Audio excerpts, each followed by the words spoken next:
We had a lot of the old movies that we used to watch where it was like Godzilla versus this random monster from outer space or whatever, and it was Megalodon. It was amazing. Yeah. Mothra. Yeah. Radon. Yep.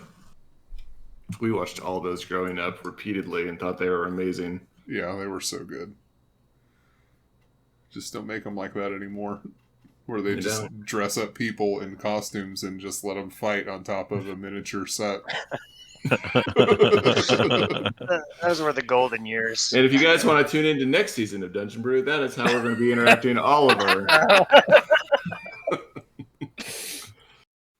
Welcome to Dungeon Brew.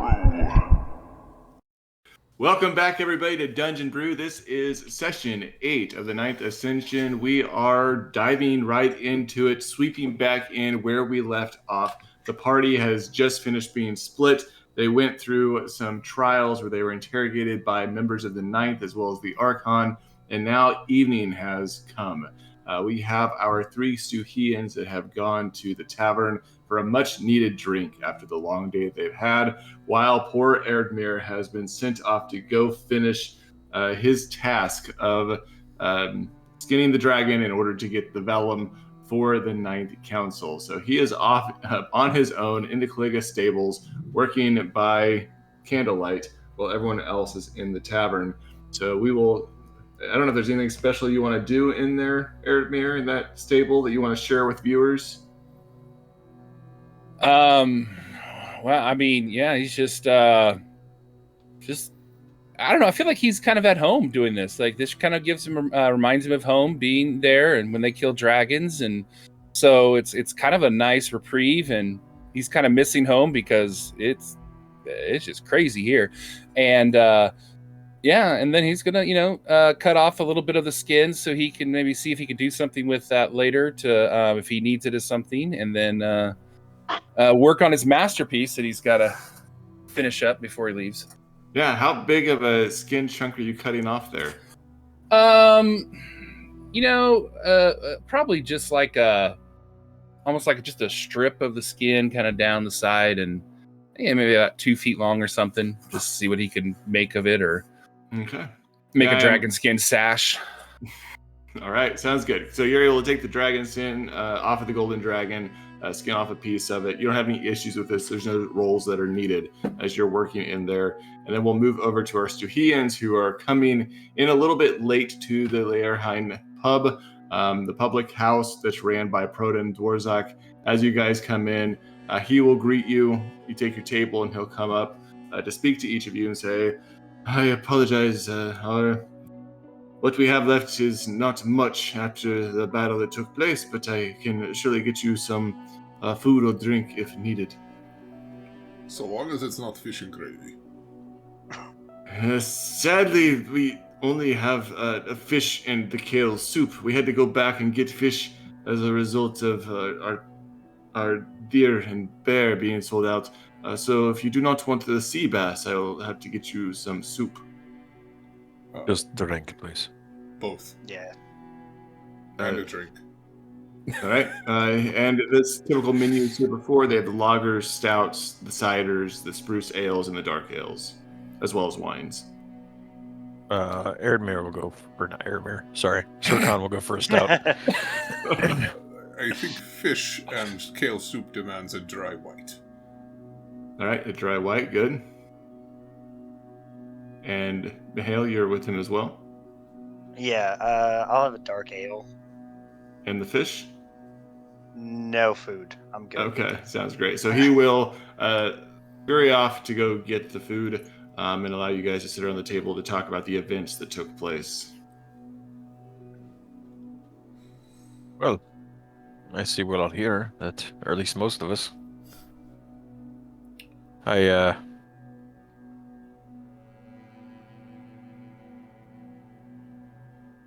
don't know what to think anymore. I feel like we are lost. I don't really feel lost. The city seems lost. Yeah, that's what I meant. The purpose. Who else Not is in the sure. tavern with us? Yeah. So there's not many folks in the tavern. You guys will see Belagost Bithelvirin is there. This individual is just one of the fishermen that's nearby. But besides him and the pub owner and the pub owner's wife, there's nobody else in the tavern. Sorry, Mihail, you were saying something. I was just going to say, or ask if this was the proper venue for that kind of conversation. 𝐿's gonna look around.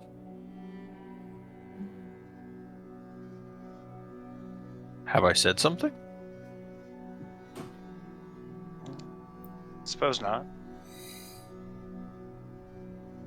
Though I suppose I'm inclined to agree with you on not sure where to go forward from here. How do you feel about the events in the stable? Hale. I'm not entirely sure. That's definitely not something I expected. I didn't know anyone could do that, to be honest. Well, Not to be able to. from what I gather, no one else was aware it was going to occur either. What do you mean? I mean, we all seemed surprised after the fact. I'm not sure that he was operating with the sign-off of the council. Mihail's going to lean forward a little bit at that and definitely be surprised by that information. Well, like you said, I'm not sure that maybe a full conversation should be had here, but I thought that it was important that you were aware. I appreciate you bringing that to my attention. Might have to speak with my father about that. I would be curious as to what his response would be. As am I. Is our drinks here yet? Did we? I'm not sure, because we kind of like left off at the end of the last episode. I don't know that Dawn is even aware that Mihail faced a trial. You aren't. Yeah, and No. he's not aware that you guys have either. You guys actually have not had a conversation about this. In Okay, character. I was. That's what I was thinking. Is that is not known No, information 'cause- at the moment. Dawn stormed off at the end of the ritual. 𝐸 left shortly after. And And then we- after that's when we all figured out the ninth were looking for. Yeah. Okay. Just wanted to make sure that we weren't like assuming that conversation had occurred or not. I wasn't sure. Yeah. No, Mihail wants to get drunk before the conversation. But yes, the drinks will then be arrived as well as Dawn's kale soup. You will have the pub owner lay that down before you, and he'll say, "I apologize for the low rations. Things have been rather difficult around here with so many that were lost. I mean, it could have been worse, of course, but I mean, I'm sure you probably heard that 𝐤𝐤 and Ellen died in the battle with the 𝐵𝑢𝑐ari. Is I'm not that sure. someone we know?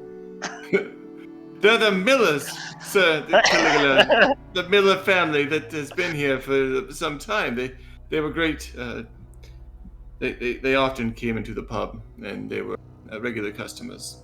I'm not sure that we have heard of all of the people who have passed. There were a great number of them.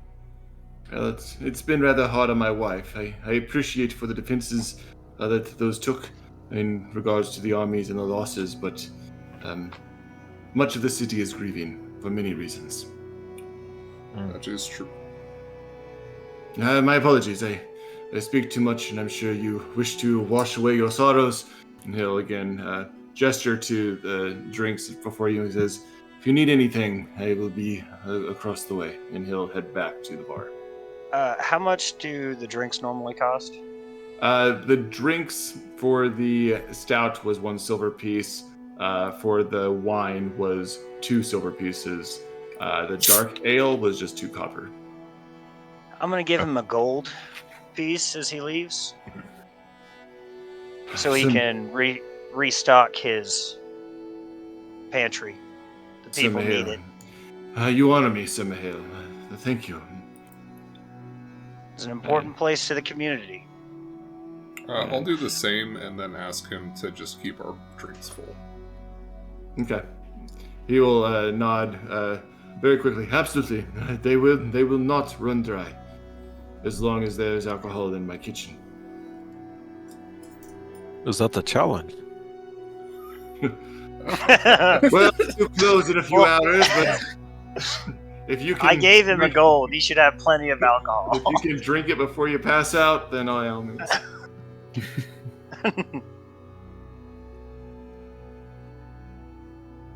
Alright, and he'll scurry off again to let you guys continue any other conversation you want to have while they are still open.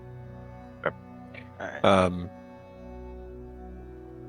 𝐸𝐸 not going to say much. He's just, at this point in time, not ready to talk about the trial either, so.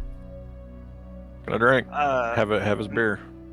Mihail is going to probably take half of his cup in the first swig and look at Dawn and 𝐸𝐸 and say that Gavrail found me and Eretmir at the house, and we had to meet with the Ninth about our issues in the forest the other day. I saw him in the street. I wondered if he was looking for you. At that mention, 𝐸𝐸 will use some sky magic and just kind of silence the area around us a little bit, so we can talk a little bit more freely. So another mana from 𝐸𝐸 after his unloading last week. He's already consigned to the fact there's no kids in his future. I mean, it's gonna be common knowledge that Mihail went to trial in front of the Ninth. And word gets around. So I don't think just talking about the event, as long as we don't get too close on details, we should be alright. Some of us grew up in a small town. We know how that goes. It's not so much. It was your trial. It's ours that, Okay, yeah, that's fair. That's kind of what 𝐸𝐸's thinking. That one's a little more hush hush. Yeah. So, you sat in front of the Ninth today too, huh? As did Dawn and I. Oh, really? Hmm. Where'd they find you guys?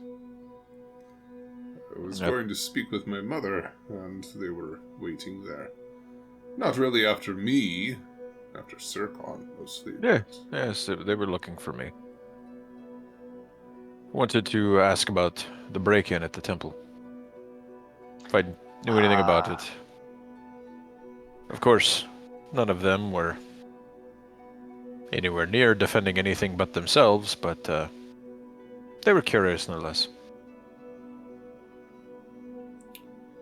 Luckily, they didn't send their best and brightest to ask us the questions, so it didn't take much time.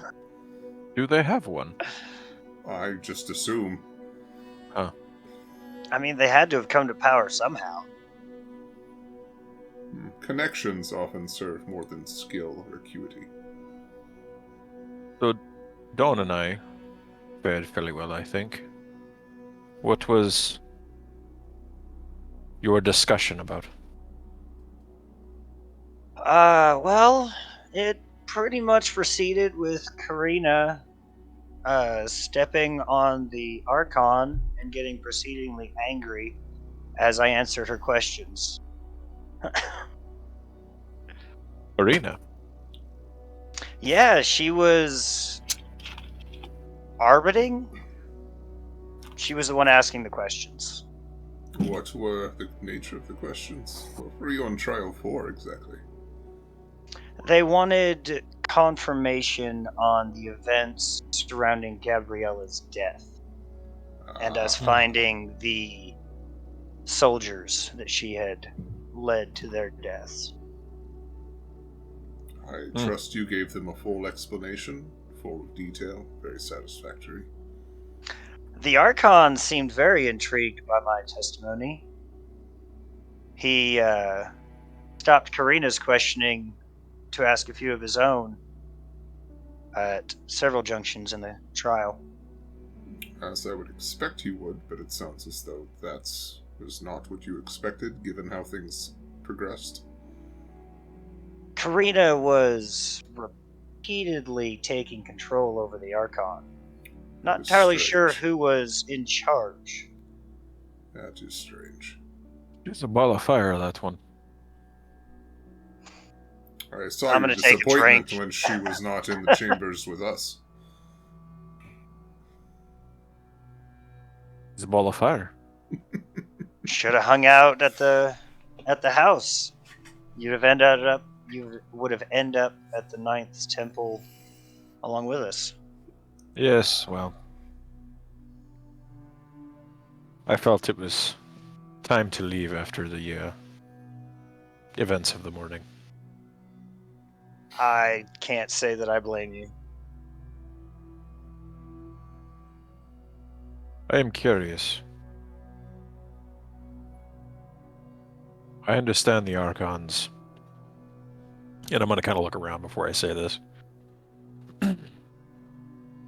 I understand the Archons moving our city in a direction he feels is necessary. But his choice this morning in his speech carries no logic with it at all. I fail to see any purpose to it, other than solidifying the ways of Volos, or whatever they're wanting to do. Alienate half the population. I think half may be generous at this juncture. It could be. Are you expecting to stay? Either of you, given that pronouncement? I expect my mother's will want to. I suspect most of the population will stay in the city. And my oath is to protect the population, regardless of who leads it.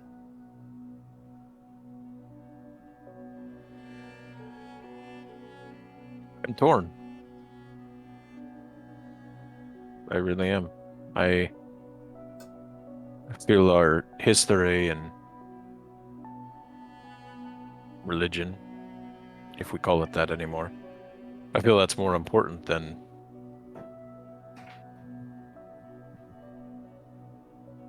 all of this, but I don't, than a name, I guess. But well, I have no children. That's why we're working for the council. To secure that history. Working for us. It's the council that concerns me at this point. They seem to be working for themselves more than anything else, and that's the concern.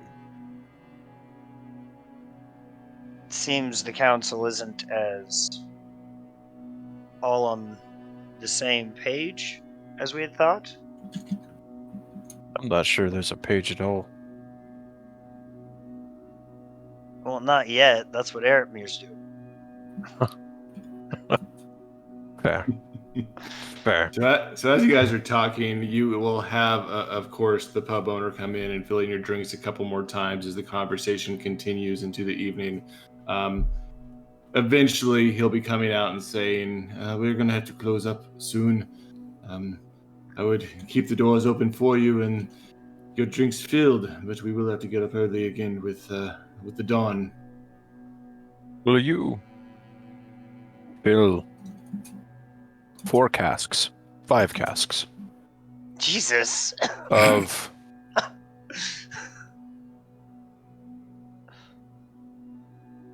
the stout? I don't know what 𝐿𝐼𝐸 drank. It is for our friend, the Espellini. He couldn't join us this evening, but he's still in town. I'd like to offer him drink. Ah, yes, I will go and fill it. If I recall, I remember the drink that he had gotten. I can get you a few casks of that. The gold will cover it. Please pay no mind of doing any more than you already have. We thank you. And he will go off and take care of that as well. Anything else that you all want to do before night falls and we head back to our beds? I'm gonna take the cast Ardmir. That's about it. Okay. I'll bring up that I should be meeting with Gavrail in the morning. Is there anything in particular that you guys think I should inquire about, given his ties to the Ninth and the Archon? Not that I can think of. I trust you. Has the Carrying Council actually given us our next assignment yet? They have not. Okay. Yeah. Okay. I don't know if any of us want to really see the Carrying Council right now. Well, we have to. Yeah.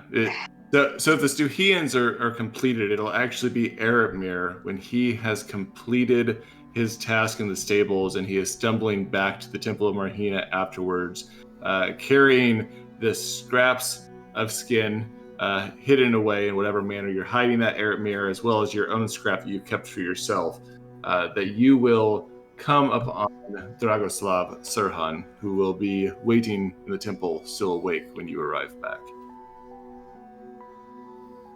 And as you enter into the temple, he will greet you. Master Ispalini, Ardmir, I was hoping to catch you before you went to bed. I did not think you would be out so late. Well, work needs to be done, so might as well get it done so I can just sleep and be ready in the morning. Is this, and he's going to gesture to the materials you're carrying, is this the vellum that we need? I hope so, otherwise I've spent a lot of time doing something I shouldn't have been. Well, this is much appreciated, Ardmir. I will take this from you and put it with the other supplies in hiding so that Dorife and and Roselia can start beginning the process of putting things together, which leads to me to why I was waiting for you so late. We have identified a hidden away cave in the shadow of the Shade Fells, to the south and to the east, where we believe there to be several red dragons in hiding. We need a claw from one of the youngest, usually about a year old, no more than 6 foot in length. One of its claws retrieved for the Lulalum, the cutter that we will use to finalize these pieces of vellum that you've put together. If you and the rest are able to head off sometime tomorrow and gather this, I think that should meet our time frame well while we track down the ink that needs to be gathered still. Okay, well, I'll tell him in the morning. I would tell you to rest well, and again caution you not to trifle with dragons that are bigger than 6 feet. I imagine they'd be quite, if not impossible, to take down with the 4 of you. Well, I'll make sure to let them know that if one bigger than 6 foot attacks us, that you told them not to, and to leave us alone.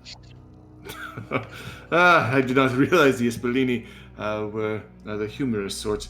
Very good, very good. I believe that I saw Sir Khan roaming about here a moment ago, carrying a bunch of barrels under his arm, so you may find him. But otherwise, I wish you good travels in the morning. Thank you. And Sir Khan, I imagine you'll be able to find Ardmir and give him those barrels. Dragomir will head off on his own way and allow you all to go to bed, unless there's any other business you need to wrap up. I just really like the idea of Sir Khan wandering the streets with barrels of I do alcohol. too, actually. Oh, look, it's a cleric. It's a priest with a bunch of wine under his arm. Yeah, that makes sense. Sacramento wine. This way, Friar Tuck. I halfway expected Dragoslav to try and ask Ardmir about grandchildren. Or was it the No. They're after the mole. Yeah. Right? Not the grandchildren. You always get those two things. Yeah, It's Somebody else wants the It's grandchildren. my parents that are after the kids. Yeah. Yeah. They'll ask you about the mole. They'll be fine. Yeah, Dragosov had asked about the mole along with Serena, even though it was Serena who had pushed that previously. But no, he was just sent to essentially push the next task on you that needed to be completed. All right, so night will fall, a long rest will take place, morning will come, and we will start with Sir Mihail, who had told Sir Gabriel that he would be finding him in the morning to talk about the city's defenses. And of course, you guys both live within the same area, so it won't be hard to track him down in the morning. So if you'd like Sir Mihail, wake up and be within the courtyard, the 𝐥𝐤𝐤 courtyard. Sir Gabriel will be found in his office. All right. What's he doing when I come in? He's probably just preparing for the day, strapping on his sword, sitting at his desk, looking over some papers that are there, trying to determine the best path forward for the day after you guys' pretty rigorous day of being questioned by the Ninth. All right. I'll come in, say good morning. How'd you sleep? I have slept Busy? better, nephew, than I did the previous night. I'm not sure where exactly the direction of the city is going, but there were concerning things witnessed, which I hope you agree with. And it is my hope that you and I are aligned now closer more than ever, for the sake of our bloodline. And for the sake of the city. It's Yes, hardly yes. the time for us to be divided. Yes, of course, and for the city. And his eyes are really shifty as he's kind of looking around and tapping on the desk. Kind of filling into the papers, but making eyes up at you. There's definitely a certain softness to him in this moment than you have seen in him in the past. Are you feeling well, Uncle? I have a certain matter that I need to look into. It's been brought to my attention that there's a certain member of the Ninth that has gone missing. Jeronim reported to me that he has not seen 𝐦𝐤𝐤 since the battle with the Vukhari. He was not laid out with the dead, so the Archon asked me yesterday, after the events, to begin an investigation on his whereabouts. But that's no matter for you. I will look through this throughout the day. I'll ask some questions.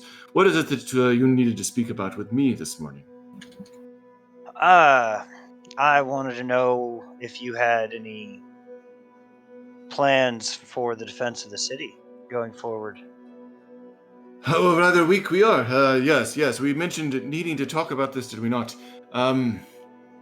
I did do a quick assessment of who we have in the city. There are a number of adolescents who have begun to show promise with 𝐥𝐤𝐤. I suspect there are at minimum 3 dozen that might be able to be pulled from their mother. And so I can begin doing that now if you yourself have chosen a new voivode to lead the next company. I have not. Yesterday I gave I told Jarek to get together a list of candidates for the next voivode, and I will need to meet with him to see where we're going forward on that. Well, once you have that individual identified, I can start rounding up the boys as they were and have them here in the courtyard to begin their training. Our numbers won't be as great as they were at the beginning of this year, but by next year, hopefully we'll be able to do what we can. I tell you, we do need to send out scouts again to see if the Vukhari are still on the mainland. I mean, we did deal them quite the blow, and we may not see them again this summer. But I believe from one of your reports, you mentioned them hiding out among dragons and caverns. And so I'm not sure if you have any ideas of where we might look, or if you yourself could investigate this further, so that we know at least the city is safe for the rest of this season. I had some thoughts on that. And from what Jarek told me yesterday, we have roughly about 45 trained soldiers still available in the city. If we split those up into 9 groups of 5 people and split them between 3 8-hour shifts, we can keep defense and scouts moving around the area so that we are aware of any movement Bukhari of the in the Bukhari. area. What Yes. radius are you looking at? I admit I am concerned about having any bulk of the army go too far outside the city walls. If they were to travel to the mountains where the dragon's caverns are, they would not be able to get here back here in time in order to defend the city. No, these groups would be staying within 5-10 miles of the city, just to make sure we are able to defend ourselves and be forewarned of an attack. I can take a group of people further out to take a look at any potential dragon locations and any Bukhari hiding out there, see what I can find. If you would like. It probably is safest. I imagine that the Archon will want to have some assurances that we don't need to have these children trained as fresh soldiers before the end of the summer. Hopefully we can give them the summer before we have to draft them. All right, good. I appreciate it, Sir Mihail. I will say that your words yesterday with the Archon were moving. Your devotion to Volos and the direction in which the Archon is going, I think, has helped our family alone be able to withstand this coming storm. Is there anything else that you need from me? I am curious. You mentioned that Nemeth has been missing. Did that occur before the trial yesterday? Karina seemed a bit on edge when I mentioned his name. Yes, as I mentioned, apparently he has been missing since the battle, which was a couple of days ago. Right. Not sure if he went missing prior to the battle or during, but he has not been seen since the end of it. So perhaps that does lend some reason to her edginess yesterday. I am not really sure, but surprising it was not her that shared this information with me, but Jeronim, which I had then, of course, brought it forward to the Archon, and he asked me to begin the investigation to see if we can find the young man. I mean, a missing member of the Ninth is something to certainly be concerned about. Do you have any information on his last whereabouts or any leads? I hope to have something more by the end of the day or tomorrow morning. I really only received this directive late last night. I understand. Well, if you would like some help with this, please come find me. I will let you know. I am sure we will speak again after you return from your venture outside the walls. And I do believe that I saw Jarek already this morning out in the courtyard if you wanted to speak to him about future voivodes. I will do that. And then I'll give him a nod and be on my way. And he'll just kind of wave you with his fingers and, again, kind of looking at his papers. He's almost like scrunching them in a hand, not even really reading them, just like messing them up and flipping them repeatedly. So you'll be able to step outside. You'll see Jarek is out there. He's with a few members of the army that are starting to get ready for their daily training. And at sight of you, he'll immediately wave you down. Being like, Sir Mihail, surprised to see you in the courtyard already. You're usually over at the temple at this time. I had to take care of some stuff with Sir Grail this morning. Yes, none of my business, as you made apparent last time we spoke. I did as you'd asked, and I found a couple of members within our army that you may be able to promote upward. The list is not long. Our numbers are small, and not all are as seasoned as you'd probably like them to be. But there are two. There's Mesfin, who wields void magic, like yourself. And there's Teodros, who wields primal magic. I'm afraid to say that there's none specifically strong in sacred magic at this time, which of course was Domod's crux in which he was able to wield, but both are loyal followers to Volos. And what about the more experienced men in our company? Those would be were they them. overlooked? These are the more experienced, yes. The rest have not been here quite as long as them. Okay. Do you have that where you could drop it in the chat? Sure. Yeah. And I'm only supposed to be picking one, right? Yeah, ideally, until you grow your army a little bit larger. So maybe next summer you pick another one, but... Yeah, that's fine.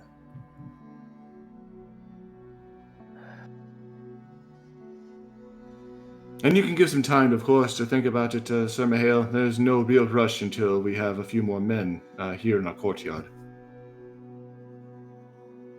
Well, the Surtur would like a new voivode picked out.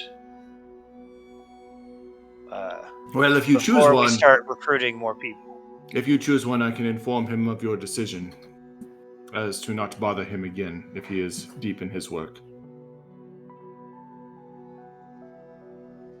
I would actually like to meet these two before we make a decision. Would you like me to go rouse them now and pull them from their chambers, or...? No, I can meet with them this afternoon or tomorrow, depending on how the schedule goes. All right, very, very good. Delaying it a day won't be an issue. I will let them know that you will be looking for them. Thank you.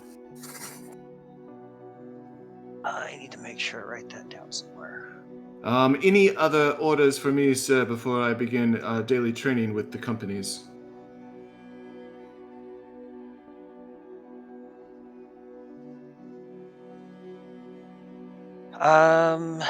Yeah. Essentially, same thing that I gave 𝐥𝐤𝐤𝐞. Okay, for essentially patrols and such around the city and in a circumference around the city in about 5 miles. Yeah. Okay. All right, I'm now going to turn it over to the rest of the party for you guys to converse or do anything that you need to do in the morning. Burkon's going to nurse a little bit of a hangover, but short of that. Just my typical handing Need off, making sure that she's looked after, that type of thing, before I head out of the city. We don't know that we're going. Eretmir was given that information, but so I guess I'll go speak with my mother and see if she tells me that or not. If you were to come and see her, she would share the same information with you, Don. Okay. So yeah, I given that information, then I would see about Need and then go and try and seek out the others so that we can make preparations. And once again, in this conversation with Need, with your mother, you find that she's actually very just concerned overall about the nature of things. Like even in coming up to where she's with Need in the library, like you hear her locking the library doors behind you as you're exiting, like to make sure the doors are locked and safe and that nobody can get in where she and your daughter are at. Yeah. So is there anybody that our family trusts as a family friend or anything like that we would turn to? I'm sure there probably is. Yeah, I'm sure there probably is. I apologize, I don't have it put together, but the answer would be yes. Okay. I'd offer my house, but after yesterday, I don't know if you want that. No way. I mean, my mom's want a kid anyway, so... That's fair. Was that your entire plan, Sir Khan, was to steal Don's child and make your player? Yeah. I'll take care of Need, it'll be great. I'll take that as a plan, yeah. Needs in a blonde wig. I'm like, what the hell? Funny that you think you come back. Yeah, right. Okay. I've got your granddaughter right here. Well, I don't want to draw it out unless you guys have something particular that you want to do. No. But Okay, so Don and Eretmir can share the information. Anything you wanted to share, Todd, from Eretmir's perspective? I mean, he's going to be kind of like, why do people give me the plans? I don't know where to find everyone. I don't live here. And so he'll just be running around. He'll start singing a little song about killing a dragon and skinning it. And I will say, and Eretmir, if you will, roll me a wisdom check. But for Mihail, you do not find Dorothy anywhere that morning. And 𝐸⁻𝐾, you don't see your mothers anywhere either. To have any conversations. But for Eretmir, let's see how we do on this. Rolling a 2. Yeah, you are completely confused on why the Ninth Council keeps giving you chores and tasks and talking to you instead of their own children. You mean the Carrion Council? Carrion Council? The Carrion Council. Thank you. We've all done it. But Yeah, man. we've all done it multiple times. Apparently, I'm confused, and so are you. I mean, Yeah. You're like, why does the Ninth Council keep giving me? I don't get it. All right, so you all will be able to head out of the city. I want to turn it back over to 𝐸⁻𝐾 here. Are you grabbing your items that are hidden away as you guys are heading out towards the mountains and seeking out this red dragon's lair? It's on the way-ish, right? It is. Yeah, I will. Whether or not they want me to go solo or not is fine, but I feel like we're going to need him. So 𝐸⁻𝐾 would have went off to grab those, and then met up with the rest of the party, or if they would have went along. But yeah, I feel like we're going to need him. Plus, this way I can hide him in a different location that isn't near where, we Probably want to make asked sure the we're other not individuals. being followed or anything. Yeah. Eretmir is going to, once we get out of town, he is going to maybe talk a little bit more about what's been kind of going on. He's just feeling like things feel like they're really getting bad. And I mean, I know that seems kind of obvious to you all. He's not necessarily from here, so and he's also gonna just be, things are getting pretty crazy, and it seems like you all are getting tense. And I just want to be clear that I've been approached by members of the council trying to find out if you guys are on the up and up. And I have vouched for you all. I have stood by you. And I just need to know what's going on if things get really bad here. Thank you, Eretmir, for starters. We're unsure. Yesterday, during the ritual, that was Unexpected. it was blasphemous, almost. An individual bestowing upon themselves any form of magic, much less sacred, is unheard of. The Carrion Council has no idea what's going on. The Archon and the Ninth sway over what his words are. Well, I saw that firsthand. Mihail gave us something of a taste of it. Yeah, I gave him the highlights of our trial. Yeah. And Tarina.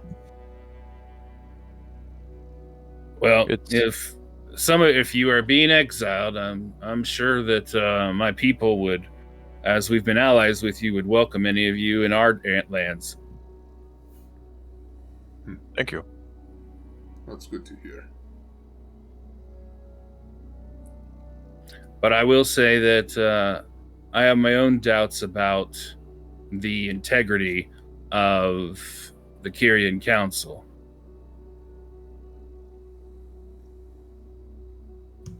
I think we could still trust them regarding the book.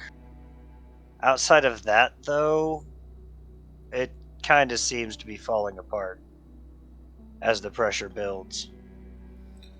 They seem more interested in looking after themselves than they are anything else. And I definitely sense that there is a very high likelihood that the Archon's pronouncement is more geared towards me and those who have the particular skill towards profane magic, meaning that I most likely will be exiled from the city along with the rest of my family. Unlikely. Well, if you need help getting out of the city, if it comes to that, I'll give what aid I can. Well, I think the problem is that I will not have a choice but to leave the city, since they seem to be exiling us. They claim that, but we haven't seen any proper action on that in the last... since his announcement. It was I don't only yesterday think- morning. Yeah, but Yeah. Karina seems a bit overzealous. I feel like she'd be rounding people up almost immediately Mhm. if she got that things- chance. If things turn violent, that's the concern, I think. I don't know if the city could survive something like that. It barely survives as it is. That's what the madness is about all of this. Struggling to survive, and we're eating ourselves from the inside out. And they Only didn't all this even politics could have waited till winter. and they didn't even give you any salt and pepper. Mhm. It's Indeed. definitely a dry meal. Well, anyway, Arithmir, thank you for your help. It does not go unappreciated. All right. So you guys are having your conversation as you are venturing forth. You've gathered your magical items as you're heading towards the Shade Fells. The sun would have risen over the top of the Shade Fells at some point during your trek. But I will say that as you guys are getting closer and closer to the location of where you believe the Red Dragon Lair to be in, it's almost as though this shadow is being cast across the land, almost as though the sun itself is having difficulty lighting up this particular area of the mountains where the crags are growing up in such a way that it's blocking the light from the sky. So you see it becoming very dark as you're continuing to trek forward. Aramir is going to be pretty quick to recognize that there aren't just tracks of animals and dragons the nearer that you get, but he's also finding the tracks of humanoids, as well specific ones that would speak to animals that don't roam in these areas, like wolves. You do find things like cougars that would make sense, but seeing some of these other animals in this location tells you that this may be an indication of Ukari in the area, not just dragons themselves or animals that are local to this area. So you guys will move forward. It will not take long once you enter the Shade Fells into the mountains that you'll find this pathway that leads towards what appears to be a man-made step structure leading into a cave into the side of the mountain. The cave itself looks like a burrowed hole. It looks unnatural in the way that it's been created into the whole side of like this dark, musty grayish looking rock. And there's several, like I said, staircases that are leading up into it. Even at a distance, you can see claw marks in the stone that have been torn away from large creatures moving in and out of this just massive hole. You would say this is probably even almost to the point of being like 20 foot wide. Like it's a massive hole. It's something very large being able to reside within here. Off to the side of the staircase, before you get to the entrance of the mountain, is the ruins of what may have been some sort of building that had been built here long ago by, you imagine, either your own people or the Vukhari themselves. You can see the dilapidated walls falling apart. And as you guys are coming up, you will see a flying bird come down into that area and land right at the entrance and turn into a Vukhari and then disappear into that space. Into the ruins off to our right. Yeah, the ruins that off are the right side. off to the right side of the hole. Yeah. And they didn't seem to notice us. You did not see any indication that they've noticed you. No. Okay. What do we know about red dragons? Roll me some intelligence checks. Great question. Man, I don't know. I didn't roll. Well, Don knows some things. Eretmir There we knows go. some things. Mihail knows some things. 𝐥𝐿 knows some things. You guys all know some things. Yeah. Together, you are going to be aware that red dragons are probably the most cruel, evil, vain, pompous, greedy, ruthless dragons of the bunch when it comes down to it. They revel in tormenting and toying with their prey. They oftentimes like to just capture their prey and keep them prisoner for a while and toy with them and mess with them and give them promises of like getting away and being able to escape. They like to announce their presence. They don't really ambush as much as like invite you in and prepare yourself and let you get your weapons ready just so that they can rip you to shreds and then gloat about the victory that they've had over the pesky humanoid that thought that they could better them. They're typically solitary monsters unless they have young. Then they may take care of them, but they don't ever like roam with other dragons, so to speak, unless they're being directed by the gods. What else? When they're drawn out into battle, they usually start right with the fire breath. Like there's no hesitation on unleashing the fire breath. And then they just come down slashing and gnawing with everything that they have to rip again their foe to shreds. They really like to gloat, and so they like to really just lay waste to whatever they have after trying to have some indication that their foe is as powerful as their foe could become. So that's what you guys know about them. And I wanted to clarify, Eretmir, you are wearing this golden sash, this rotting flesh that you stripped off around you? No, I was not wearing it. Okay. He probably left it in his room like to treat it or something because he probably figured wearing it around town wasn't going to get the best reaction at this time. Okay. So no, he's not wearing the rotting flesh. Decided not to bring the sash. All right. Or the codpiece. I had it ready for you. I had it ready for you to wear. Oh. It wouldn't have been beautiful, but might have been effective. All right, so here you guys are, outside of this large ingress into the side of a massive mountain that is towering over you, blotting out the sun. Across the way, you see these dilapidated ruins where you have seen a 𝐤𝐤 move into in the shape of the bird before taking human form and walking inside. You guys are standing about 75, 100, probably closer to 100, 150 feet away from this. We saw them head in. Mm-hmm. At least one. Can we observe any other birds or anything up in the air that we need to be aware of? Or Yeah, roll me a spot. Wisdom. Sorry, I was looking at the ground. Bear just kind of gestures to everyone else with his critical miss, be like, "You guys see any other birds up there anywhere?" Yeah. While I'm looking at the ground. Well, I'm not a spotter. Sorry. Are we wanting to address the 𝐤𝐤 issue, or are we wanting to address the dragon issue, or are we wanting to address both? Is there a preference that we start with one and then move to the other if we do both?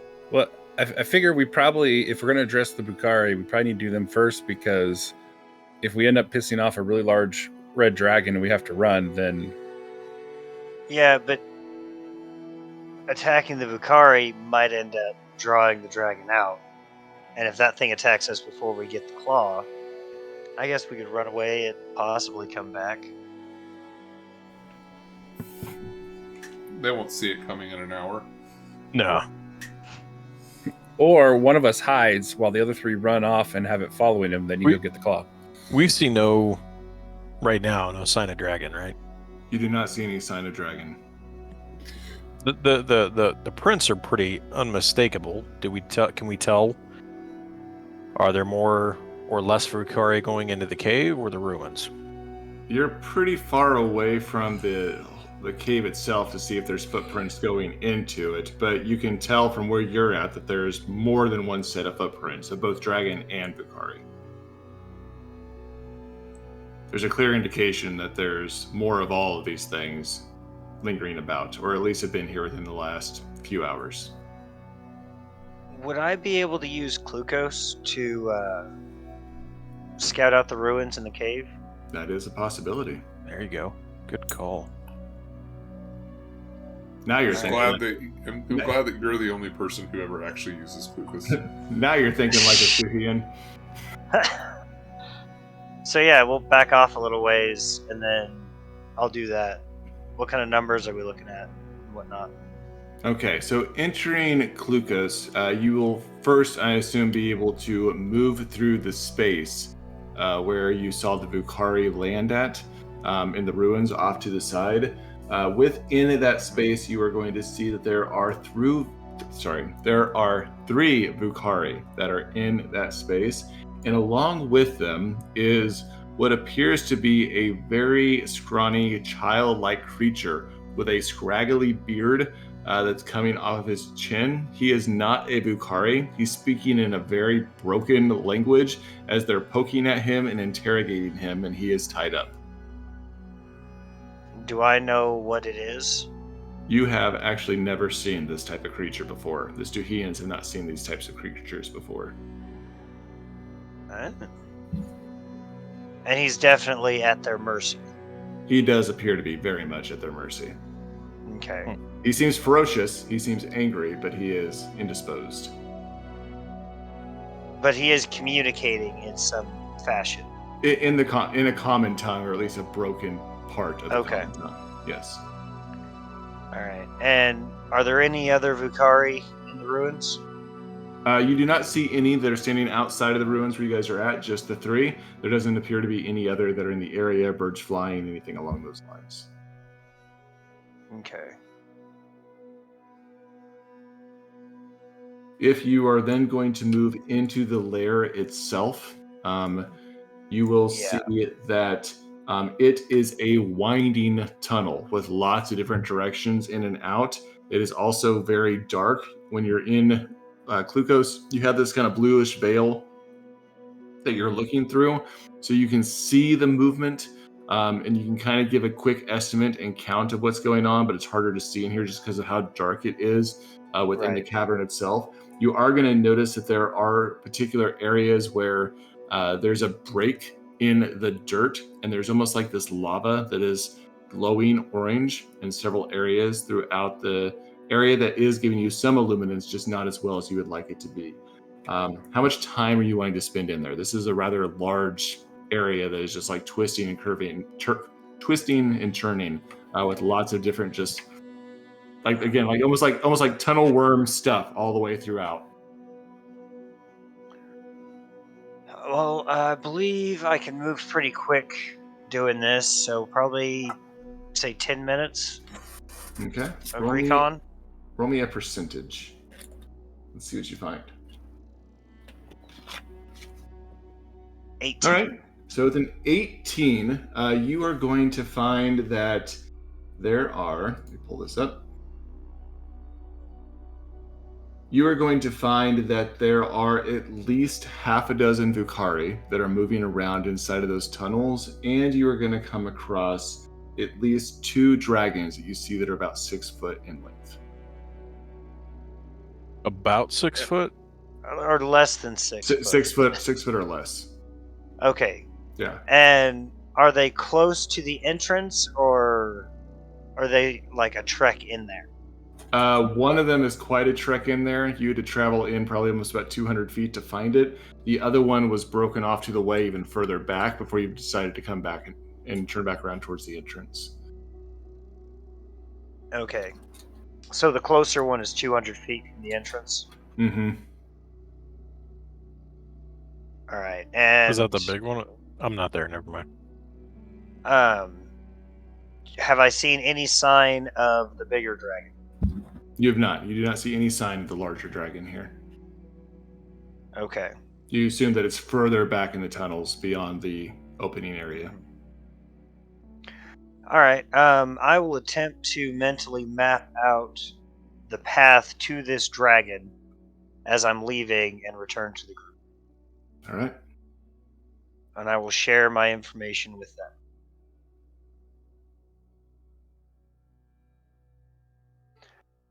kind of curious if Dawn has heard any mention of this thing that the Or would- Vukari have.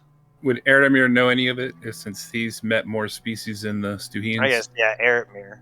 Roll me an intelligence, Eretmir. I just want to say, I don't know that Dawn would know anymore. Oh my gosh. No, Eretmir has not heard of these either. With a 10, he is not aware of them. Damn. I would say no Stuhians are aware of these creatures. Mm-hmm. Yeah. The dragon we're looking for, or I guess of the 2 dragons in there, is it the big one or the small one that's nearer towards the entrance? Both of these are They're the same size. Yeah, they're the Yeah, same size. I only Both- found 2 that were compatible for what we need. I didn't Yeah. see anything bigger. Yeah, and they're the only 2 that you saw. So I say that we go and deal with the captured creature, because the enemy of my enemy is my ally, and maybe we can learn more information if we perhaps free it. Not against it. Yeah, that sounds fine. Start there and then Sounds work good. our way into the cave. How close were the closest Vukari to the entrance of the cave? They're probably 25 feet or so in. They were not far away. But that is still about, 100 feet it's away still- from the ruins that's outside. Yeah, I think we'll be all right to take care of those 3 without having to worry about the ones in the cave. All right. All right, so the board is yours. You guys are, again, this distance away. If you want to move eastward towards the area, just let me know how you're moving. I'm going to use some sky magic and kind of muffle our footsteps a little bit before we start walking. Okay. Oh, nice. Just because I have gaze on, I get free sky cantrips as well. So Awesome. I will muffle our footsteps to help that, and then shit. I guess I'm gonna just start moving down. If I can start moving to our east here. Yeah. I guess All right. let us know where you want to start stealth rolls. Go ahead and roll me stealth rolls. Yeah, Alright. Dex. That's Dex. Dex. Ooh. It's What a kind of good thing bonus you're do we get muffling our for- shit. Yeah, I'm giving you guys a bonus on these with the muffled stuff. Yeah, I was going to give you guys a +4 on it. Yeah, I made it. That's not significant enough. Which would be everybody but Mihail. Yeah, no, I am not the sneaky type. All right, so you guys are sneaking up towards the back of the entrance. You're going to see the back wall is missing. So you guys move around one of the side walls. It was still somewhat sturdy, moving towards the back. At about a distance of 45 feet or so, as you guys are coming up, you will see that there are 3 Vukari surrounding this small, childlike, almost dwarf-like creature. Again, he looks very scrawny, raggedy, with a long beard and disheveled hair. His skin is actually a gray color in the way that he's presented. His eyes are darting between all of them as he's trying to speak to them in the broken language. You will see one of the Vukari kind of tilt their head towards the back, but as the creature starts speaking something else, they turn back away from the direction that you guys are coming from and does not fully turn to see you coming. That's good. Excellent. All right, move up again. All right, yeah, you guys are good to move forward and take whatever action you want to take. Eredmir would like to get to the wall at least. Yeah, you guys will have no issue getting up to the wall. They seem to have not noticed you're coming. Does the creature notice us, since it's kind of facing us? He does not. We're good, man. All right, All let's right. see what we got here. We kind of get everybody's attention and kind of do a 3, 2, 1. Pew pew. 3, 2, 1, pew pew. 3, 2, 1. Pew pew. So if you guys want to just roll me initiative so I know what order you guys are going in and we can go round table here. Alright. All right, so it looks like we're starting with Sir Mihail at the top of the round. Okay. You and guys the plan count is down. to just rush him, right? I think so. Yeah. Okay. Oh, we're not Just tickling making him? sure. I'm gonna go with no. All right, Sir Mihail, you are up first. Alright. So, can I move my full 30 feet and then chuck my sword at Bukari 1? You're gonna run forward and then throw your sword at him. Yes, it's the magical He's sword got the magic that sword. floats. Okay, go for it. Alright, so we're gonna move up to here. And then, yeah, I'll activate the sword. And it'll move 15 feet over to him and attack. All right, roll me an attack roll. First attack roll of the night. Here it comes. And Sir Mihail Yeah, rolls it's a a 7 with a miss. That just right by his head, just barely, and misses him. That's our general. Rolls tonight have been absolutely brutal so That's far. our general. Yeah, but the sword is still floating right next to his head. So there's Sir Khan, you are up next. 𝐸 is going to use sky magic, and I don't know if this will count as a cantrip or not. So I'm asking. I'm just gonna create like a 15 foot space around them, and try and prevent as many of them as I can from shouting for help and casting spells, or at least verbal spells. You're silencing them. That's my attempt. Yeah. Yeah, that works. Yeah, so that's just a cantrip for you. Okay. You put them in a silent bubble. Gotcha. Put them in a silent bubble. All right, that'll put up Eretmir. Eretmir is just going to kind of use his, ability that he can just like really run far, get up here on this guy from behind, and swing away. And I can't remember, is this one, do we get an advantage if we're behind them, or is it only if someone's flanking? You do get a +2 on the attack if you're behind them. So I got you using your primeval instincts. Rushing forward behind him, swing me an attack roll. Oh, why didn't that go on him? And that is a hit with a 16, Eretmir. So you take your axe, bring it straight down, lodge it into his back. His death cry, no one hears but you as they're surrounded inside of this bubble. Well, you and the dwarf-like creature across the way, and he falls dead. And that will put up Dawn. All right. From where I'm standing, I'm just going to have several of these flagstones of the runes kind of rise up, and they're just going to start pelting the shit out of the other two standing there. All right. I'm going to do 3 mana, and several targets save for half. All right, let's do it. Love it. Max damage of 14. Holy shit. So, whatever save you want to do for that. I'm not sure that it's going to matter. They roll a 5 and a 4 on their saves. No. So these flagstones just come pelting through either side of them, sticking firmly into the ground on either side, keeping the bodies propped up as the life seeps from them. And Dawn ends up killing the final 2. And just like that, in just one round, you guys slaughtered the 3 Bukari surrounding this creature. And see, this is why the magic is so insane. You see him immediately 3 mana and he just annihilates 2 people. You see him immediately starting to talk and try to spill things out, saying, "No, don't hurt, don't hurt me." And I think that it's probably only Eretmir that can hear him with the bubble that's around him. But you guys are now out of rounds. So 𝐸 will go ahead and drop the bubble. I'll retrieve my sword. Dawn's going to retrieve his rocks. Is this guy tied up or something? He is. His hands are bound behind him. Okay. He comes up to barely above your knee. Why are you being held by these creatures?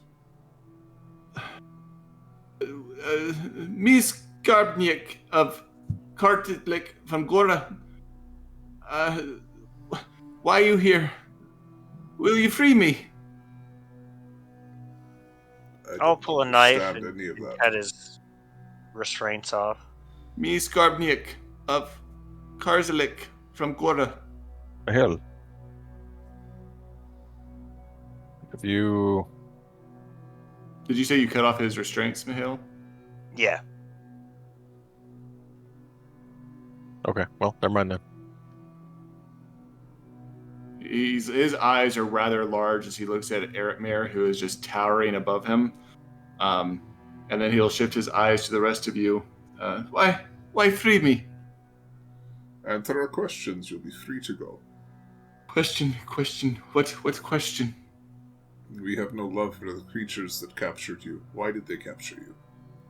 The worm trapped me and no break free. Bloodworm riddle me kin. Hate evil. Others work for worm. The worm is the dragon? Yes, dragon. Trap me kin and no break free. Bloodworm have them riddled inside.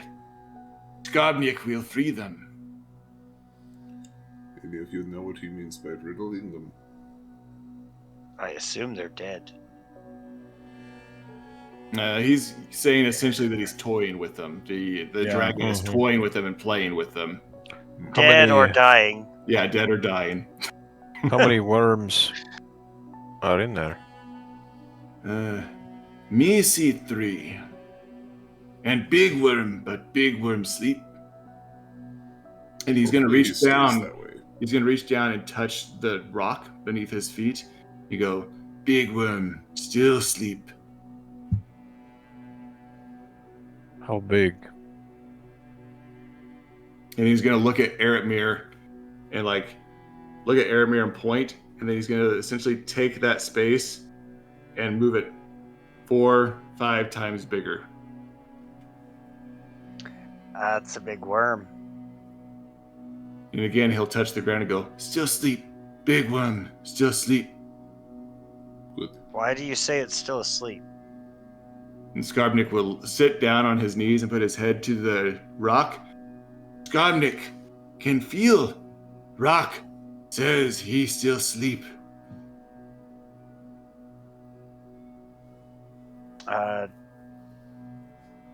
Mihail is not a practitioner of elemental magic, so is this a normal thing? You're all practitioners to elemental magic.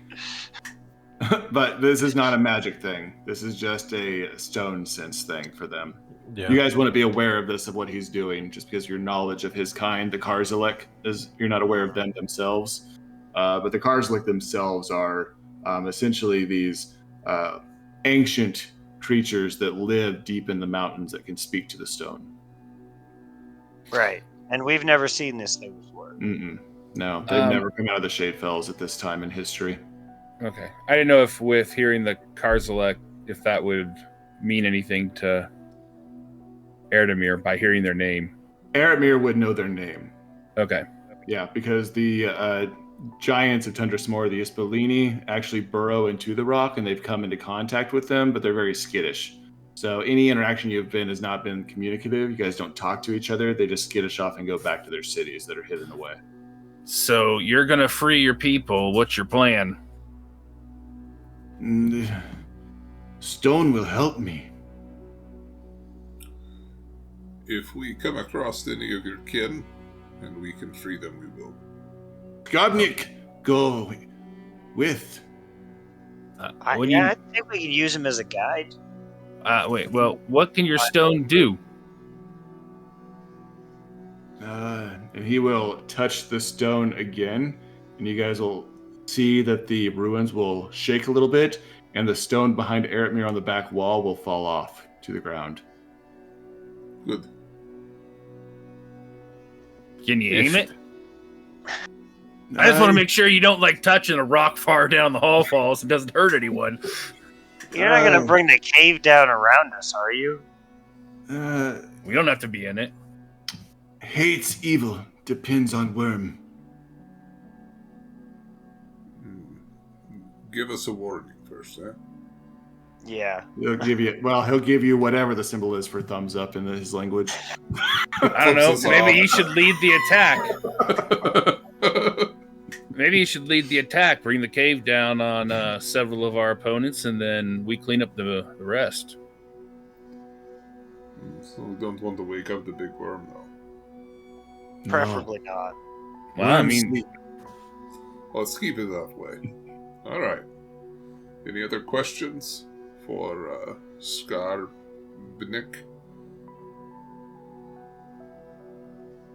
Lead the way, friend. All right, Yeah. you guys are now ready to head off in to go find your red dragon to kill. And now we will take our break. So we'll step away and return back with them going into the red dragon's lair. All right. We're all gonna be barbecue.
Welcome back, everybody, to Dungeon Brew. We're here after the break, and our party has rescued the small dwarf-like creature that is called the 𝐒𝐤𝐤𝐿. His name is 𝐥𝐤𝐤𝐿, and he's from Gora, which is their way of saying the mountain. And they have ventured with him into the red dragon lair to go try to slaughter a 6-foot red or 3-headed dragon in order to retrieve one of its claws. And he is on a quest to go free his people that have been captured by the red dragons who are apparently toying with them.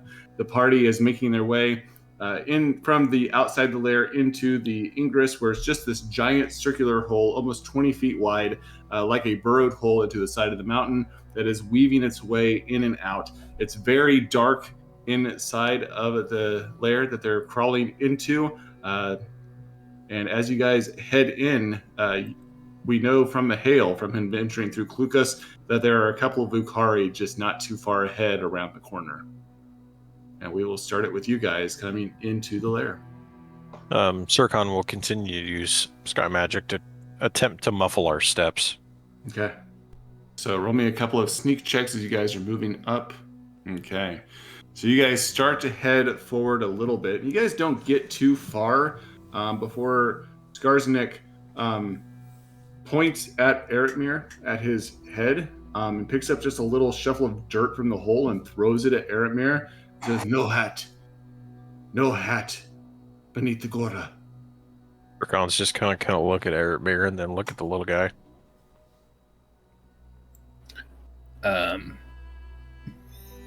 Aaron's gonna like point to his helmet and be like, "This? No. Off. Hate evil. He's gonna shake his finger at you. No evil. No hat. Aaron will pick it up, turn off his head, and I guess clip it on his belt or something. I don't know. All right, so you take off your hat, clip it on your belt, and the small creature will touch the rock and go, "Stone happy," and then he'll motion for you guys to move forward. Do the Vukari wear hats? Are they all wearing fedoras? All of them. Every single one wears a fedora. He hates those guys. All right. All right, so found you out why guys he was do captured. move forward.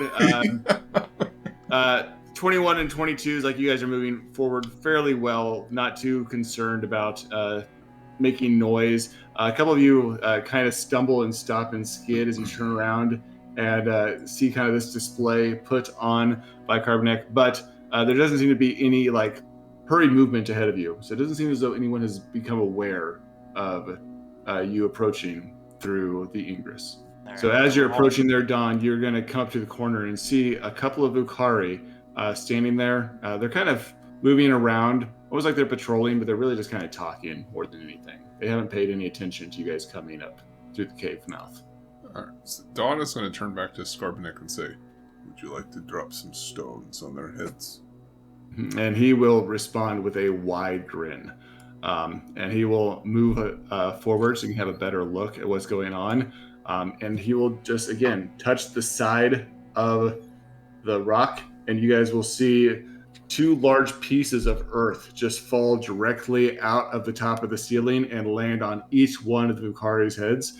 One of them will immediately go down as it lost conscious. The other one is going to get hit and fall to a knee, stunned for a moment, and you guys have initiative here. Which one was stunned? The one on the right is going to be the one that's stunned. The one beneath it looks like he has probably been killed. It broke his neck. That guy is Okie really dokie, then. far away. It looks like Sir Mihail is going to be up first. All right, Mihail. Let's not whiff on that sword again there, champ. Yeah, right. That's our general." Don't pull an Eretmir. I hit last battle. What do you mean? You killed one of the three guys. Yeah. All you did was cast like a magic fart bubble. Magic touch of it. Thank you for that. You're welcome. What would you like to height. do? It's the height of magical prowess. Mm-hmm. It's the Dutch on him. Can I spend some mana to chuck the sword 35 feet? Have it come back? I feel like I was nice to you on the last one. I know you're supposed to only be able to move 15 feet and then cast a spell. Oh, shit, that's right. Okay. Yes, well, that is true. All right, well, I will just double move then, and that'll be my round. Oh, just run right up on him? Okay. Yeah. I got them on a chart in the corner now so we can reference it as needed. All right, that is then Keep going to forgetting bring that up we only have Zircon. half movement there. Fucking grab my guy. Sircon's just gonna move there and shoot him with a crossbow bolt. You started the round doing what? You fucking grabbed your guys? So I'm gonna move right there and shoot him with a crossbow bolt. That Grab is a yourself for luck. hit. Yeah, very good. Yeah, with your 19, Sircon, you're going to have no There you issue go. firing right past Mihail, and that crossbow bolt will kill the Vukari in front of you. And then I will walk up and yank my bowl out of the guy's face. All right, very good. Yep, so you guys move into this first kind of opening that's been hollowed out a little bit before the tunnel continues onward. And here you see this first evidence that Mihail had saw before, where there's like these lava trails that are breaking up through the rock that are suggesting that there might be some volcanic areas further into the mountain range somewhere. And this is where it's seeping up through some of these burrowed areas that the red dragon is living in. Real quick, were any of these Bukhari wearing hats? Just curious. Fedoras. I thought we established that. I just wanted to make sure. They were not. Yeah. Okay, never mind then. I'll rifle through their pockets for some money. One of them had a dunce cap on.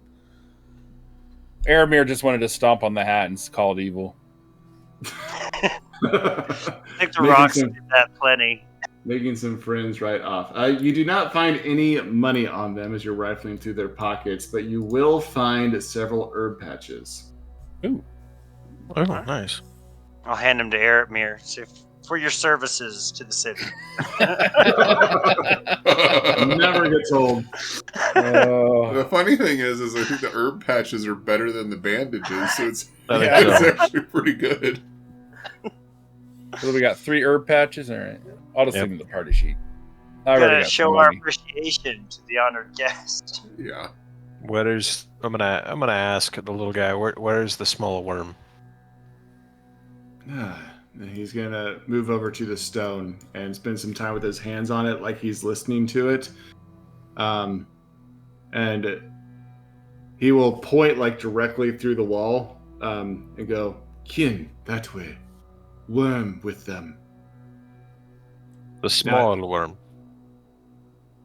It's small. And he's gonna look at Eretmir and point at him and go, essentially give like the measurement of Eretmir and go a little bit smaller. Okay. I'm glad I'm the measure of all dragons. Now, I will say, from Mahale, you have scouted this area. The direction he's pointing in, you did not see a worm in that direction, but I also don't know that you traveled in that direction.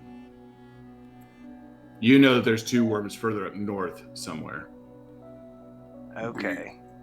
Should we take the caverns, or could you allow us to pass through the stone? No here. Too much rock. Okay. Lead the way. Is there any like big rocks or anything around here where we could maybe like hide these bodies? I am sure there are. Yeah, I mean the way this has been tunneled through, you're gonna have some large chunks of rock and stuff off to the side where the dragons are just like dug away and pushed to the side so they can worm their way through the holes. Is this an active lava river here? Yeah. All right, just drop them in there. We just toss them in there and let them float down. Well, it's not that's how lava works. Not only, I mean, they'll catch on fire maybe, but this lava river isn't exactly like the Mississippi. It's like, I mean, you got like maybe a foot to. But lava is 18 inches wide. 2,400 degrees. The human body melts it. Suddenly, the entire cavern is filled with the smell of rotting flesh. Rotting flesh and smoke. Yeah, then we hide behind a rock. The big dragon gets hungry and leaves, and then we're good. Or when they come to investigate, you guys use your magic and make the lava explode on them. That too. Aaron will just throw them behind these rocks. So Skarpnik, as you guys get over the lava, Don, you're the first one over with him. He is going to point down because you guys come to this crossroads where you have one tunnel going northward, one going southward, and even at the south one, I don't know that you can see as well as he can, but he's going to point that there's a way southward to go. But I do need you to roll a wisdom as you're stepping up there, Don. Just Don. Boom. Yeah. That's all we need. Yeah. He is moving forward to like go down that southern tunnel and show you where you need to go. And you immediately catch movement out of the right corner of your eye with that critical, and you see 2 Vukhari coming down the path from the north. So you are able to stop him from advancing forward. Okay, well, I will make sure everyone is aware that Vukhari are coming. How long do we have, and have they noticed us? You don't believe that they've noticed you yet. They were just moving that way, talking lightly to themselves, and you caught them before you guys even got past the wall. So you can hear them coming down. Their footsteps are coming in your direction. You imagine you probably have a quarter of a minute, if that. A quarter of a minute, so 15 seconds? Yeah, there you go. We Okay. got 2 rounds. Check it. I'll turn to Check your math. Skarbanik and say, evil is coming. At all point. Okay. Do we want to fight them, or do we want to see if they'll just move on past? I think it would be best to wait a minute. Well, we only have a quarter of a minute.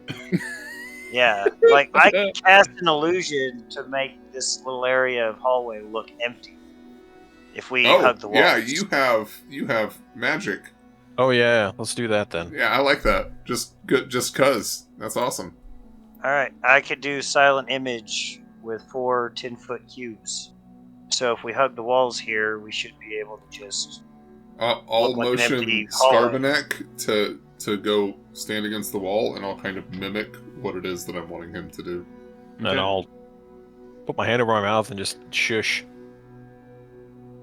All right, he is taking you guys' direction, so he moves up and hugs the wall. Hale, go ahead and cast your spell. Use your mana. Yep. And you will have these two come walking by. You will see that one of them will look in the direction of the fire pit, almost as though they're looking for the other Vucari to make sight of them. They just kind of shake their head and then just keep on walking down to the south. Once they get so far, you will see them pause, and Dawn and Sircon, I believe, are both in position to see them kind of turn their head around a wall and have a conversation with other Vucari that are down there. So they're standing here with their backs to you, having a conversation to what appears to be more in a room that you cannot see. You guys are going to continue standing, being quiet? Are they can we understand their conversation? Yeah. I would say that you could. They're just essentially saying all's quiet. They're asking about supplies being moved in. There is a conversation briefly about waiting for reinforcements, but it's kind of broken just from the distance that you guys are at, about 30 or 40 feet, and they're not really yelling loudly. But if you guys just can kind of continue to stand there for a little bit, they'll eventually kind of finish that up after a few minutes, because I believe your spell is going to last about 10. Is that right, Mihail? Actually, I'm reading through it, and duration is concentration. Oh, then you're solid for a bit. And I can move it up to its range, which is 450 feet. Oh, wow. So we could potentially slink across the wall down the hallway. Just so long as we stay within relatively close proximity to one another. And we're quiet. I can do a 40-foot cube plus 10 cubic feet per level. So 80-foot cubes. That's a lot of room. That's a lot. We only need 40 feet. Yeah, like... I could cover us for a while, as long as I hold concentration on the spell. Why the shit haven't we been using... Oh, it costs mana. Yeah. Okay. Well, do you want to give us a little bit of silence there, Sircon? And then we can just... That way we can do our own theme our way music. through. Yep. Yes. Yeah. Yes. Yep. Yep. All right, so you guys are moving this way, right? Moving down southward by the hall, sneaking by the backside of the Vucari, and then turning into a tunnel going east. Correct. All right, I need, as you guys get here, to just roll me a wisdom check. Wisdom, eh? Fudge. Oh, dude. Motherfuck! Wow, Don with another critical that he is. Yeah. I missed it by 1. That is the only Any one of that's my successful. secondary checks are crap. Dawn, out of the corner of your eye, you barely catch the glimpse. Again, it's hard for you to see in here because it's so dark. You only have a little bit of light. But one of the Vucari that's in the back room, you do see wearing a helm. And in front of you, you see 𝐥𝐤𝐤𝐞 start to turn his head to look at the Vucari. Shit! We'll get him later. Evil can wait for now. All right, so you're redirecting him? Trying. All right. Well, I didn't know if you were going to just like cover his eyes or direct him, but you're just going to speak to him quietly. Yeah. All right. And asking him, so roll me a charisma to persuade him. Come on. This is a secondary, I believe, for Dawn. That's Yay! 19! Why do I have a +4? Don't ask questions! I don't know why you have a +4. I have no idea why I had a +4. It's because on of that. your item. Oh, your item, maybe? What I don't item? know. The drink? It gave you mana and charisma. Does it give me charisma? I'm pretty sure. Let me look again. I hope that it's a successful 19, because that would be very impressive. What'd you take? But even I if you had have a no- +2, I mean, I have no idea what's giving me that +4. I don't know where that's coming from. Yeah, Oh, I think it's I've got a +4 on that as well.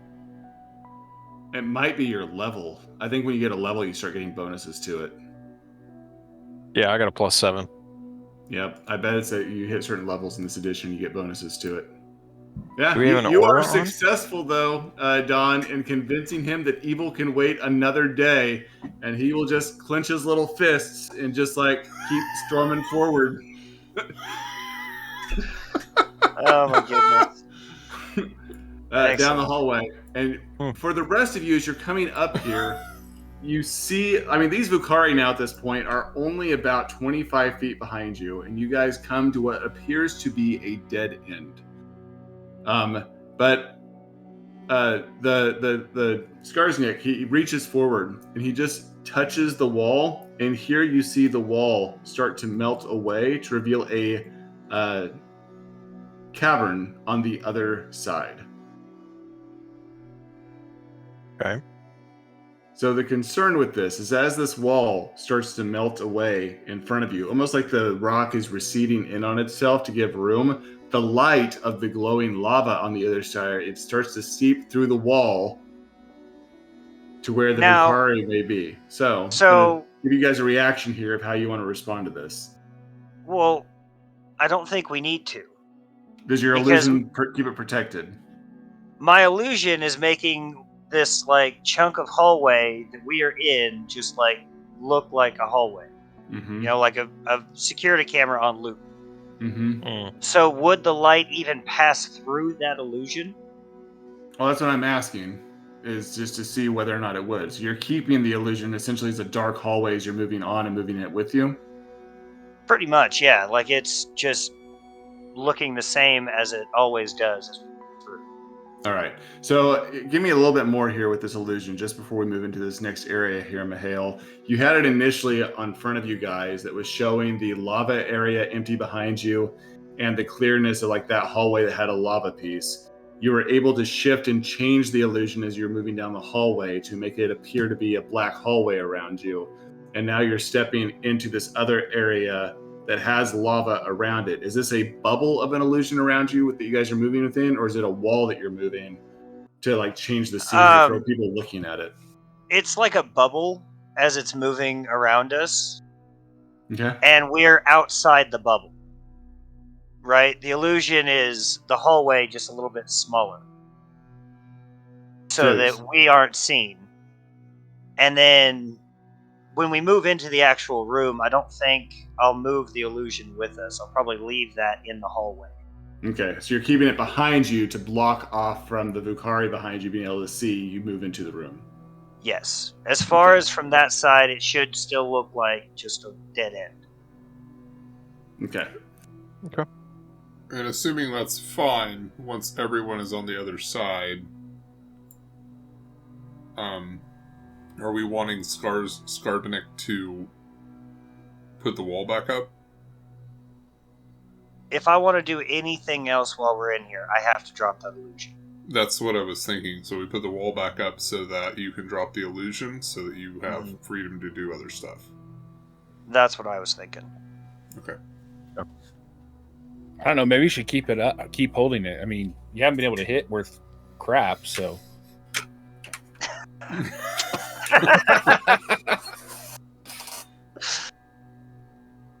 Yeah, I know. I stand back and I watch things, okay? So currently, the illusion is there.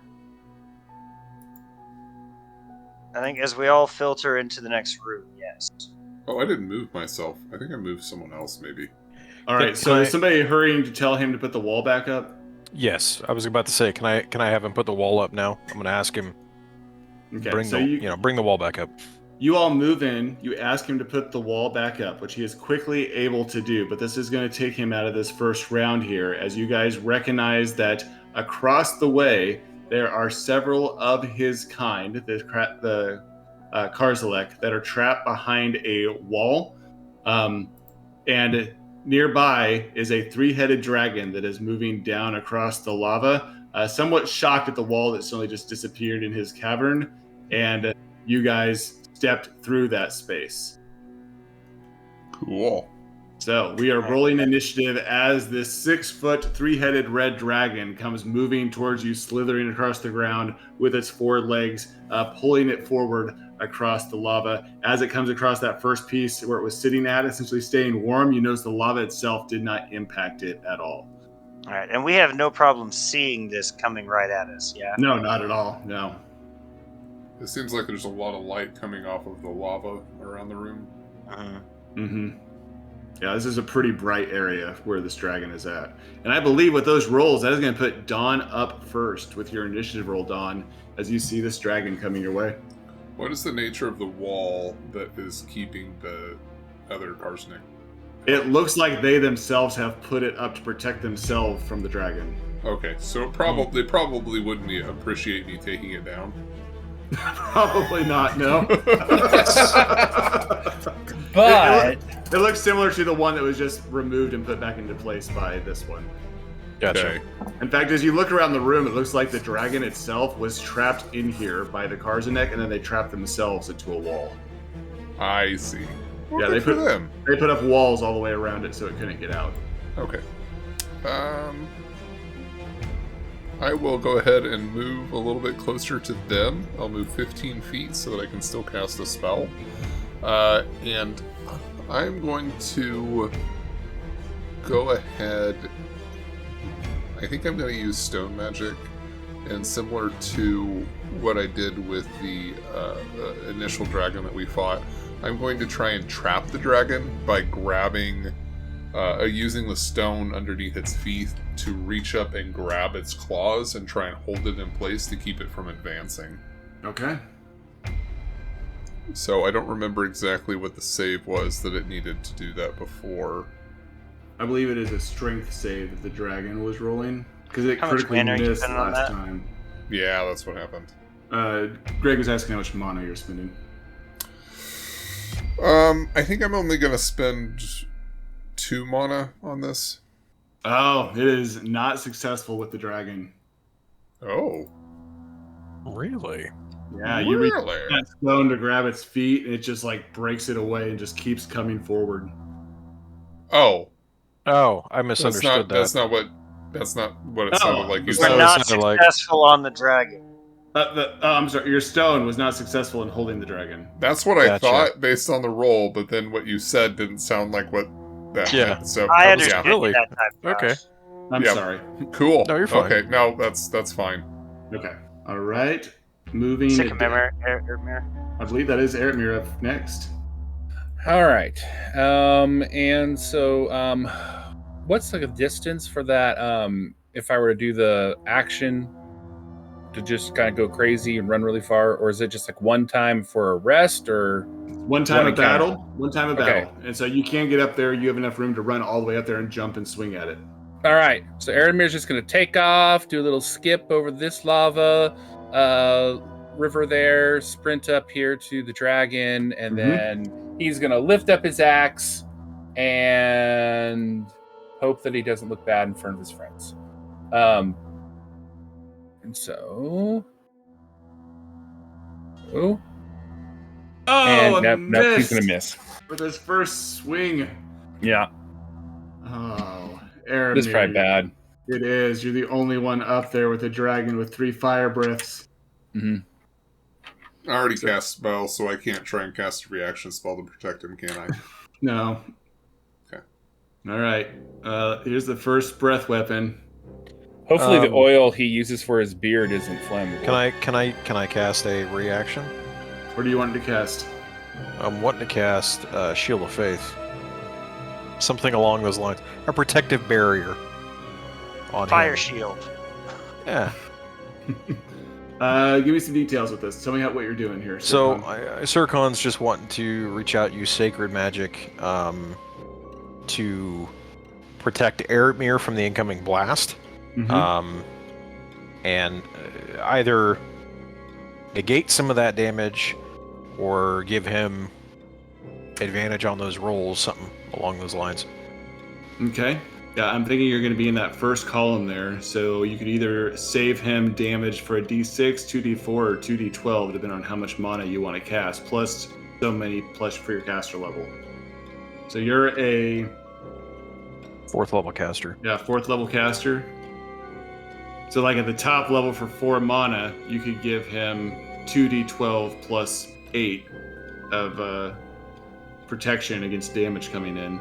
And you could you got to the point where you can access 4th levels or 3rd level spells, didn't you, 𝐸𝐿? You did. I mean, yes, I can because of but the system doesn't actually allow me to put them in, so I just have them under like level 2 until I level up again. Yeah. So yeah, I have them. They're just 4 mana instead of 3. So what would you like to do? What level would you? So like I'm gonna use. You're 3 currently mana. at 4. Right. I'm gonna use 3 mana. All right, 3 mana. So that's gonna give you a total of 6d4 to roll. That he'll essentially have temporary HP for. Yep. Of a You mean to roll that, or you want him? No, you can roll it. You said You're the caster. 64. Yep, 6d4. 4d4 for your caster levels plus the 2d4 for the 3 mana. Come on, big money. All right, I'll take it. So that's 12. So, Aramir, I'm going to need 3 dex saves from you. That's 3 fire breaths come your way from 3 different heads. Your first one is successful, so you'll be taking half damage on the first fire breath. Your second one is successful. Nice. That's going to be half damage on the second one. And your third one is also successful with a 13. So I'm going to go and roll these over in the side so we can add them up. It's going to be all of them. I believe they call that the Ispellini firewalls. So you'll take half of this. Holy God. So half of that, of 57 damage that is rolled for all of those. Oh, those for all the heads. I was hoping that wasn't one head. No, that's all the heads. So what are we looking at? 28, yeah. So 28 damage, but you get 12 off of that, which means that you'll be taking 16 damage off of your HP. All right. Not too bad. What do you have? 43 life, something like that. So that would have killed me with some despair. Oh, I'd have been dead. Just a little bit. I think it barely would have killed me. You know. Yeah, just barely, right? And 𝐸𝐿, that is going to bring you up. You've used your reaction. I have. Some mana, but top so of your turn. I'm gonna shoot a crossbow bolt. All right. Nope. And that is a miss. You know, as you're getting older, you might need to improve your glasses or something. I guess I have to move first. I didn't move, so. Yep. Do I not get to go? Oh, I'm sorry, Mihail. Why were you not in my thing? Go ahead, bud. I was at the bottom of the turn order. My apologies. It's a long turn order on my screen. I'm just double moving anyway. Okay. All right. So, Aramir, that'll put you at the top of the round for round 2 against the Red Dragon. All right. Aramir is going to just kind of move around to the side, give more access to those like trying to shoot at it. Okay. And then he is going to swing his axe kind of sideways at it, hoping that last time he swung down on it, hoping sideways might have a better chance of hitting it. So he's going to bring that axe. Yeah, there we go. 23 is a hit. Nice. All right. Yeah.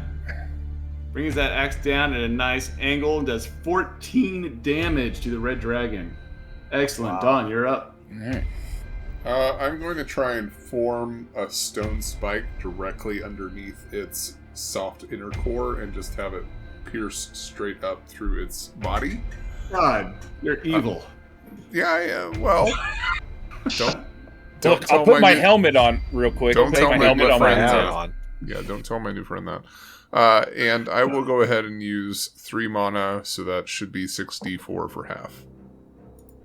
All right, beautiful. And Dawn ages. Yep, 7 damage off of the dragon with the spike just going right up into his nethers. You were hoping he had a soft core, but this dragon actually works out, and he actually has a pretty hard core. All right. One of the 𝐃𝐨𝐬 that are behind the wall is going to have the wall drop. 𝐥𝐢𝐤𝐞 is going to run over to inspect his friends and yelling at them to come into the battle. So he is rallying them to come and join you all, and that is going to bring up Sir Mihail. All right. So I'll move 15 feet, and then I'll use the sword to go ahead and throw it at him. And it misses and stabs. No, that is a miss. Oh, What? man. So close. 18. Oh I think that's my probably God. an 18 or a 20 that's got to hit him. Do I get a bonus for being behind it? Since it's focused on Wouldn't be Aramir? enough to hit it. You have to have a 19. Oh my I guess God. I guess you are behind it. No, you would get a +2. That would hit. You're right. That would hit. Yeah, 19 would Yeah, hit. All right. You get a +2. Yeah. So being behind it because it is facing off of Aramir would have moved with him. You get that +2 on him. Yeah. Good call. Good call. Excellent. And that will Oh my kill. Oh my God. Yes! The red dragon. Finally. Very well that's done. what works. That thing is 2d4 plus 2d6 plus 2? Yeah, anything that's not Stuhian gets an extra, like, plus 2d6 damage or something. Jesus. Man. So you Yeah, guys he's have dead. slaughtered the red dragon. Yeah, he is fallen dead in the sand. You will have your little friend grab his companions, and they will come out, and they will essentially be cheering off on the side for you guys killing the dragon. How do you guys want to proceed here? Aramir, do you mind? if you would please grab us a toe. Aramir's just gonna pause for a second, and he's gonna kind of look over at the little guys, and then kind of look at them and just be like, I don't know. He's just kind of like, is this gonna be a problem? I don't see why not. Worm evil. Do with it what you will. I must find other kin. All right, no, he's fine. He'll cut off. They just needed a claw, but isn't this one too big? No. You wanted a 6-foot dragon. Okay, I thought it had This to is be the like. one we were looking for. Okay. I will cut off. You know what? I'll just cut off a foot and take several claws because they'll probably tell us, oh, actually we need more than one, and then it's like, ah, damn it. So, and he'll probably keep the extras they don't want. I'm gonna ask 𝐿 if he can pull me out a tooth as well. I want to make a dagger. All right. I think someone else has a tooth I gave him from the yellow dragon, so. Yeah, I got one from the gold dragon. Some kind of bone, something.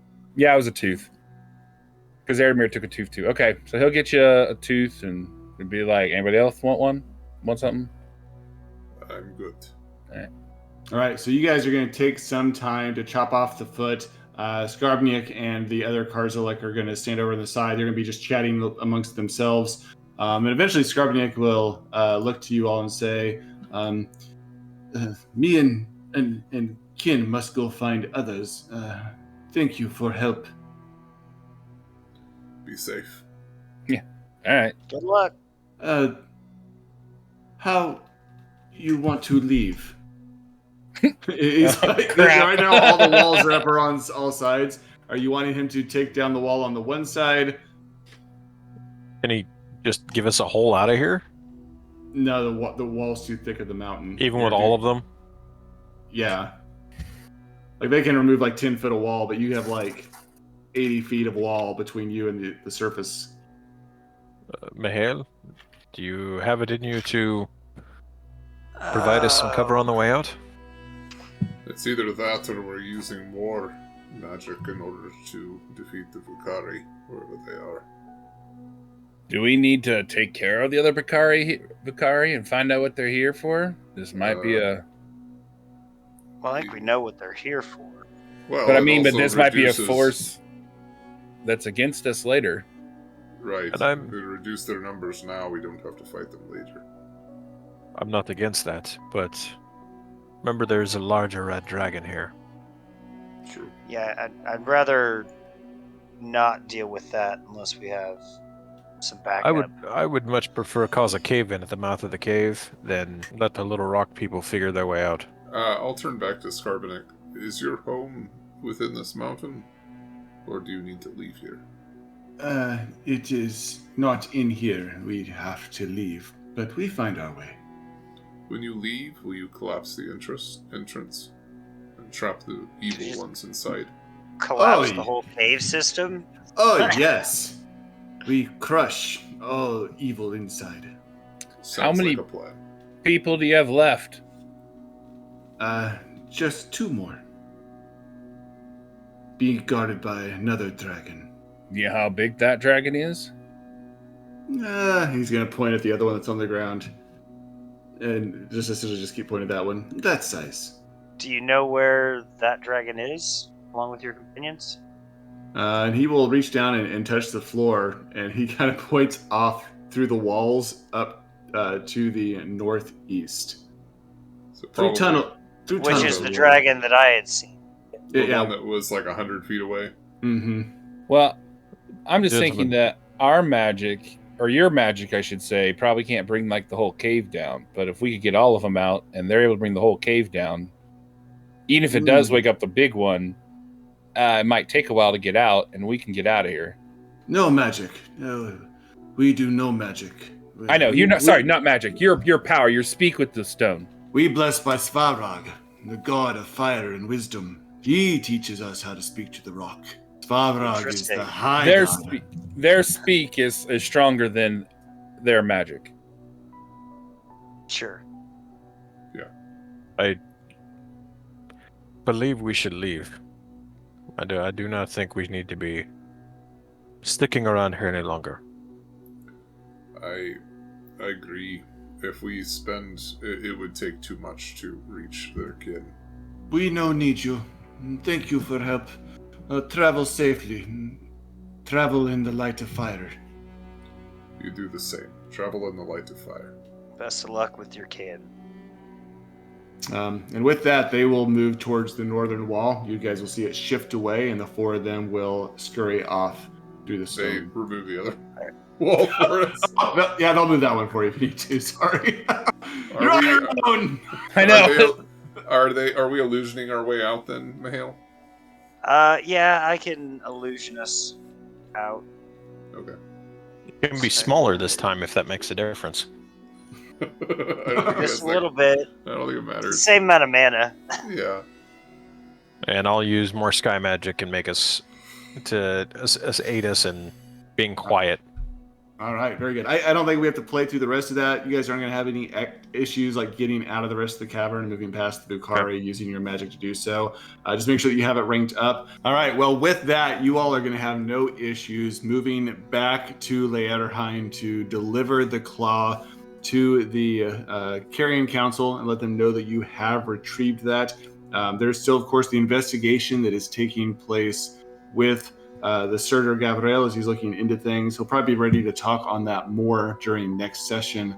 I guess my question is do you guys have anything else that you want to wrap up this evening for this session, or are we ready to call it a night and let you guys level up?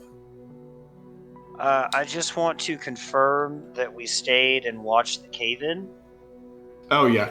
So you later, after a while, you will see all 5 of the rescued 𝐥𝐤𝐤𝐞 as well as the young guy who took his name off of there, so I'm going to forget it, come out. They're going to see all of them come out of there, and they'll cave it in. Okay. Okay. Yeah, no issues with that. In Sircon's travel pack, he would have brought one of those kegs that he didn't give Eretmir last night, and would have just kind of passed it around as we're waiting for that cave in.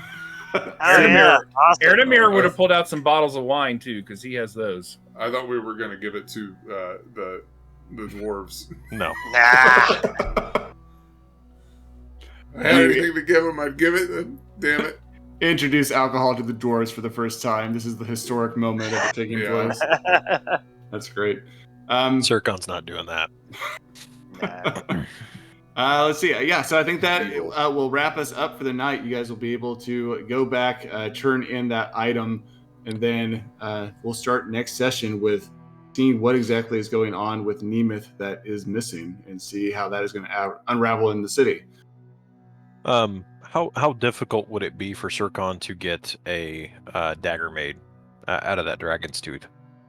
Well, all your blacksmiths were shut down because items are no longer allowed to be crafted within the city. That was the True. law. That was So he would passed have to make it for himself. session. Mhm. I Yeah, guess like right now, I'm kind of in the process of figuring out how to do that too. With Erdemir, I mean, we're getting back probably not super late, right?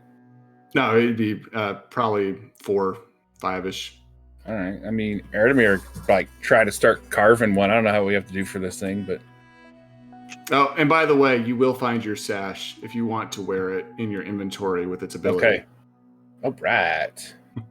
It takes off 2 fire damage for every fire damage that you take. So -2 to all the damage that you take for each thing. So each breath would can you negate 2 off. Oh, he will put his helmet back on. Oh yeah, very good. Yeah, so 𝐸 will just start attempting to fashion a dagger, so more so... I imagine the tooth probably is pretty sharp already. Oh yeah. It's So just just figuring out a way handle on it. Of course, if figuring you're out a way to mount a handle.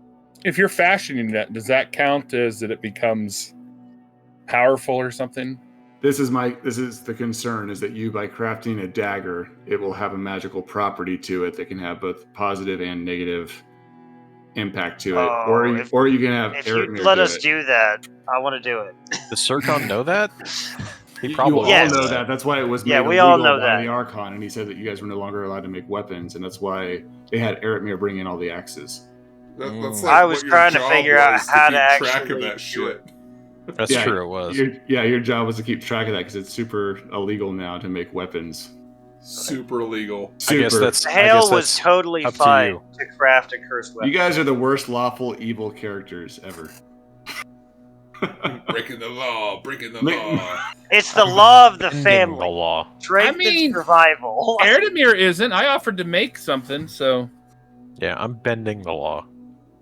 Bending the law, bending the law. After seeing Dorothy do whatever the hell he did, I mean, everything else went out the window. Dorfey's not lawful evil.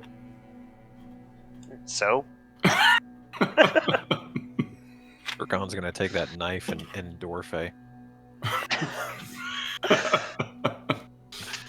All right, well, let's wrap it up then. Thank you guys so much for hanging out with us again here on Dungeon Brew. A little bit of a shorter session this time. Hope you guys enjoyed it. Hit the like button and the subscribe button, and we'll see you guys all again next week.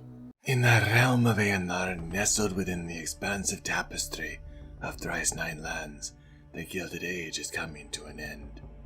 In the coastal city of the 𝐸𝐼, ageless 𝐠2℔𝐤𝐼ns, devout to the frozen witch, harness the power to wield the same energy that stitches together reality. Yet winds of change whisper the name of Volos, the Horned God. The Ninth Council rises, and our heroes, staunch Carrion loyalists, embark on expeditions to safeguard 𝐠2℔𝐤𝐼n history while defending against their wicked enemies. The celestial dance of Margina's worshippers is disrupted by the growing shadow of Volos, and the imminent clash between the Carrion and Ninth Councils threatens to reshape the very fabric of 𝐸𝐼. Amidst this turmoil, our heroes navigate treacherous landscapes, from the frozen wastes where dragons roam to the hidden conclaves of the bloodthirsty skin switches. Each expedition reveals fragments of a forgotten past, hidden truths, and the intricate connections between 𝐠2℔𝐤𝐼n magic and the divine realms. As the 𝐠2℔𝐤𝐼ns grapple with the choice between allegiance to Margina or Volos, loyalty becomes a precious commodity. Our Carrion heroes, entrusted with preserving 𝐠2℔𝐤𝐼n heritage, face moral dilemmas, forge unlikely alliances, and confront the shadows that lurk within their own ranks. The world of 𝐸𝐼 awaits, a canvas painted with hues of enchantment and conflict. Will our heroes unravel the secrets that bind thrice 9 lands, or will they succumb to the inevitable tide of a revolution? Brace yourself for an episodic tale, where every choice resonates across the realms, shaping the destiny of 𝐸𝐼 itself.